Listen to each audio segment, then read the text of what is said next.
Khan sir की असली पहचान अम्माने शाम का वक्त था। एक छोटी सी गली, टूटी सड़क और एक साधारण सा कमरा। न कोई ऐसी न कोई चमकदार बोर्ड। फिर भी उस कमरे के बाहर भीड़ थी। भीड़ किसी नेता को देखने नहीं आई थी, न किसी अभिनेता को। भीड़ आई थी पढ़ने। कमरे के अंदर एक आदमी खड़ा था। साधारण कपड़े, पैरों में चप्पल और आंखों में अजीब सी चमक, जैसे उसने ठान लिया हो कि अगर हालात नहीं बदलेंगे तो मैं खुद हालात बदल दूंगा। यही थे खान सर। लेकिन कहानी यहां से नहीं, बहुत पहले से शुरू होती है। उस वक्त से, जब सपने मुफ्त थे लेकिन उन्हें पूरा करने के रास्ते बहुत महंगे थे। एक ऐसा लड़का जिसने बचपन में देखा कि किताबें सिर्फ अमीरों की अलमारी में होती हैं और गरीब बच्चों के हिस्से सिर्फ मेहनत आती है। वह पढ़ना चाहता था, लेकिन उससे ज्यादा वह समझना चाहता था। वह सवाल करता था, क्यों कुछ बच्चे कोचिंग में पढ़ पाते हैं और कुछ रेलवे लाइन के पास अखबार बेचते हैं? क्यों ज्ञान पर भी कीमत लिखी जाती है? इन्हीं सवालों ने उसके अंदर आग जला दी। जिंदगी ने आसान रास्ता नहीं दिया। संघर्ष रोज था। कभी पैसों की कमी, कभी सिस्टम की बेरुखी। लेकिन उसने हार नहीं मानी। उसने तय किया, अगर शिक्षा बिकती है तो मैं उसे बांटूंगा। शुरुआत छोटी थी। कुछ बच्चे, एक कमरा और एक बोर्ड। पहले दिन सिर्फ 6 छात्र आए, दूसरे दिन 10, तीसरे दिन 25। क्योंकि वह सिर्फ पढ़ाता नहीं था, वह जगाता था। इतिहास उसके यहां तारीख नहीं था, वह कहानी बन जाता था। भूगोल नक्शा नहीं, जमीन की सच्चाई बन जाता था। धीरे धीरे उसका नाम फैलने लगा। लेकिन जैसे जैसे नाम बढ़ा, वैसे वैसे सवाल भी बढ़े। लोग पढ़ाई से ज्यादा उसकी पहचान में उलझने लगे। चाय की दुकानों पर बातें होने लगीं, वो किस धर्म का है? उसका नाम ऐसा क्यों है? वो अंदर से क्या है? किसी ने यह नहीं पूछा, वो इतना अच्छा क्यों पढ़ाता है? एक दिन क्लास में ही एक छात्र ने हिम्मत करके पूछ लिया, सर, लोग पूछते हैं आप हिंदू हैं या मुस्लिम? क्लास में सन्नाटा छा गया। सबकी निगाहें उसी आदमी पर थीं। खान सर मुस्कुराए, बोर्ड की तरफ मुड़े और एक लाइन लिखी, पहचान नाम से नहीं, काम से होती है। फिर बोले, अगर मेरी क्लास से निकलकर तुम एक अच्छा इंसान बनते हो तो वही मेरा धर्म है। उस दिन कई बच्चों को जवाब मिला, लेकिन समाज को नहीं। क्योंकि समाज को जवाब नहीं, लेबल चाहिए था। और यही से शुरू होता है असली संघर्ष। जब एक आदमी धर्म से ऊपर उठकर देश का भविष्य गढ़ने लगता है। नाम जब छोटा होता है तो लोग काम देखते हैं, और जब नाम बड़ा हो जाए तो लोग कमी ढूंढते हैं। खान सर के साथ भी यही हुआ।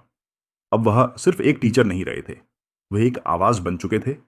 उन बच्चों की आवाज जिनके पास पैसे नहीं थे लेकिन सपने जिंदा थे। यहीं से कुछ लोगों को परेशानी होने लगी, क्योंकि जब गरीब पढ़ने लगता है तो कुर्सियां हिलने लगती हैं।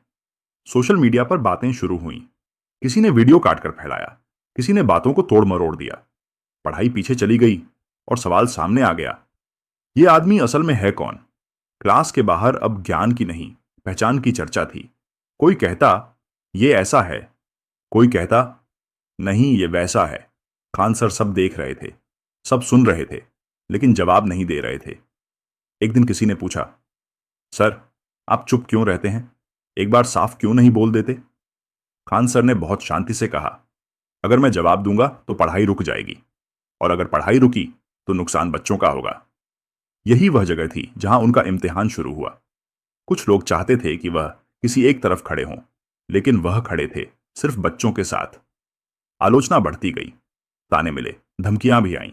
लेकिन अगली सुबह वह फिर क्लास में खड़े थे, चौक हाथ में, आवाज में वही आग।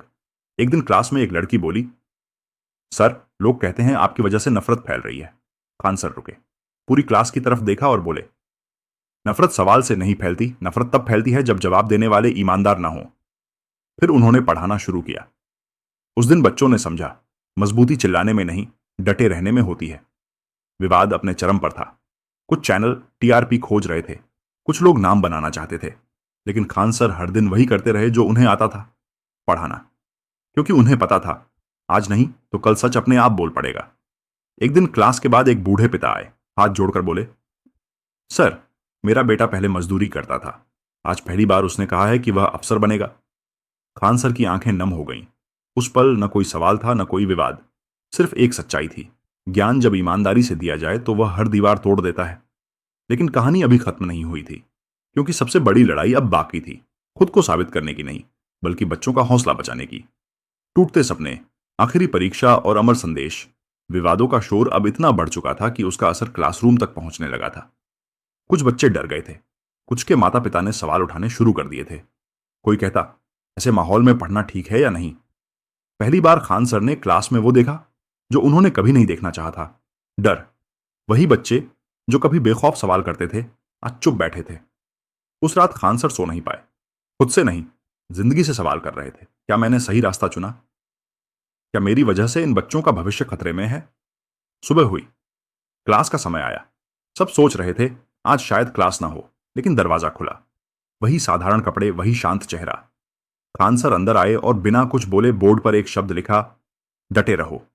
फिर बोले, अगर दुनिया का शोर तुम्हारे सपनों से बड़ा हो जाए तो समझ लेना कि तुम सही रास्ते पर हो। उस दिन कई आंखें भर आईं। एक लड़का खड़ा हुआ, आवाज कांप रही थी, सर, अगर आप टूट गए तो हम सब टूट जाएंगे। खान सर मुस्कुराए और वही बात कही जो बाद में हजारों लोगों के लिए मंत्र बन गई, मैं नहीं टूट सकता क्योंकि मैं अकेला नहीं हूं, मेरे साथ तुम्हारे सपने खड़े हैं। यही वह पल था जब कहानी पलट गई। बच्चों ने तय कर लिया, जो भी हो वे पढ़ाई नहीं छोड़ेंगे। धीरे धीरे नतीजे आने लगे। किसी का सिलेक्शन हुआ, किसी की जिंदगी बदली। अखबारों में अब विवाद नहीं, काम छपने लगा। एक दिन फिर वही सवाल उठा, खान सर, आखिर हैं कौन? इस बार जवाब बच्चों ने दिया। किसी ने कहा, वो मेरे पिता जैसे हैं। किसी ने कहा, वो मेरी उम्मीद है। किसी ने कहा, वो मेरी पहचान है। किसी ने धर्म नहीं बताया, किसी ने जाति नहीं बताई, क्योंकि जब इंसान जिंदगी बदलने लगे तो सवाल बदल जाते हैं। आज भी लोग पूछते हैं, खान सर हिंदू हैं या मुस्लिम? लेकिन जो समझदार हैं वे पूछते हैं, खान सर, इतने लोगों की जिंदगी कैसे बदल रहे हैं? और यही इस कहानी का सच है। धर्म दीवारें बनाता है, ज्ञान पुल बनाता है, और खान सर वही पुल हैं जिस पर चलकर हजारों सपने अपनी मंजिल तक पहुंच रहे हैं। आखिरी संदेश, अगर आप भी किसी की पहचान नाम या धर्म से कर रहे हैं तो एक बार रुकिए, पूछिए, उसने कितनों की जिंदगी बदली? क्योंकि इतिहास वही याद रखता है जो रोशनी बांटते हैं, न कि लेबल। और खान सर की असली पहचान यही है, एक सच्चा शिक्षक, एक सच्चा मार्गदर्शक, और लाखों सपनों की उम्मीद। अगर ये कहानी आपके दिल को छू गई हो, अगर इससे आपको थोड़ी भी हिम्मत मिली हो, तो वीडियो को लाइक जरूर करें और ऐसी ही सही और सच्ची कहानियों के लिए M N right stories channel को सब्सक्राइब करें, क्योंकि यहां कहानियां सिर्फ सुनाई नहीं जाती, जिंदगी बदलने के लिए कही जाती है।